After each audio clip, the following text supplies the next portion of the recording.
Welcome to another edition of the Aggie Sports Report. I'm your host, Misha Caldwell. The Aggies had their last home football game of the season against Morgan State this past Saturday.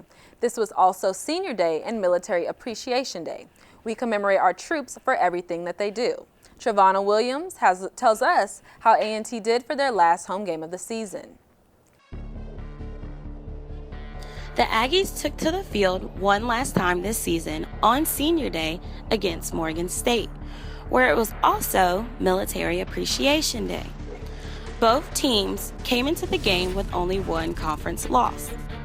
It was a slow start on both sides of the field, but the spark from A&T came from quarterback Kashawn Quick, who threw a career high of 294 yards and 4 touchdowns. Kashawn made this 42-yard pass to Xavier Griffin, who put the Aggies in field goal range. Morgan State's defense held the Aggies down and had to settle for a field goal to put the Aggies on the board 3-0. The Bears looked to answer back, but with an interception by Devontae Grant, who had 2 interceptions on the day, their chances seemed slim. The next possession gave the Aggies a first down on the 16-yard line and resulted in a 16-yard touchdown by Tariq Cohen. A&T took complete control over the game, keeping Morgan State from scoring and continued to result off of Morgan State's mistakes. It was all Aggies second half, which came with touchdowns from Marquell Cartwright and Xavier Griffin, giving A&T the final score of 45-0. And this was the first A&T blowout since they played North Carolina Central back in 2013. With today's win over Morgan State, the Aggies improved their record to an amazing 8-2, placing them second in the MEAC. And with this being their last home game of the season, the Aggies look to win their last 2 road games against Savannah State and, you guessed it, North Carolina Central. For the Aggie Sports Report, I'm Trevonna Williams. The Aggies are 8-2 and look to end out the season to be MEAC champions. They will hit the road for the last 2 games against Savannah State and rivals North Carolina Central. A&T volleyball team defeated South Carolina State in their final game of the season. Alexis Wainwright has the story. With Gina Daniels being the only senior, she made her final appearance as the Aggies closed the regular season. A&T dominated the first set and posted a 16-7 lead and continued to cruise by the Bulldogs to take the first set.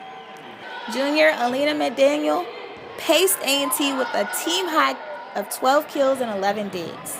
South Carolina State University led 12-8 and stretched their advantage to a 19-12 before winning the set to tie the match.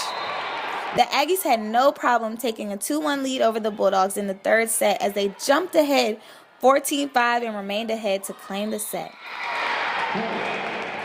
Freshman Samara Brown finished with 13 assists and 10 digs. The fourth set began with both teams coming out strong. They find themselves tied at 9. A&T broke loose to an 11-4 run to take the 2014 lead. With the Aggies up 22-15, the Bulldogs scored 5 straight points to cut A&T's edge to 22-20. With 2 more points scored, the Aggies beat the Bulldogs 3-1. After tonight's win against South Carolina State, the Aggies closed their final home game with an overall record of 6-21. For Aggie Sports Report, I'm Alexis Wainwright. Thanks, Alexis. The ladies will head to Baltimore, Maryland, November 20th to compete in the MEAC tournament. We've got to take a quick timeout. Coming up next, we shine light on the only senior on the volleyball team. And it's about that time to take the ball to Corbett. We'll be right back.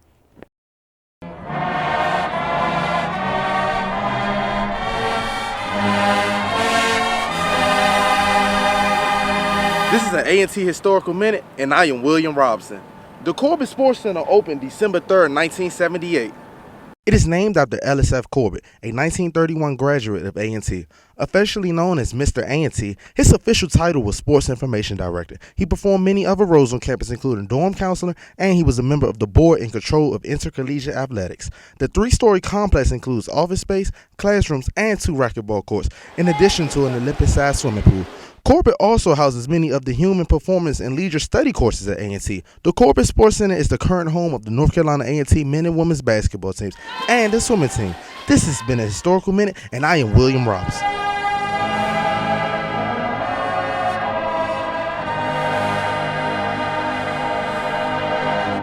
This Friday, basketball tips off in Corbett Sports Center.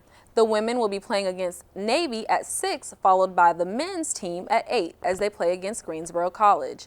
Make sure to come out and support your Aggies for their first game of the year. North Carolina A&T bowling team opened their MEAC schedule at home this past weekend. 13th ranked A&T went 3-1 in their first MEAC meet. The ladies faced their only loss against reigning MEAC Southern Division champ Norfolk State in a tough 886 to 810 setback. A&T will travel to the Hawk Classic hosted by 7-time MEAC champion University of Maryland at East Shore beginning Friday, November 14th.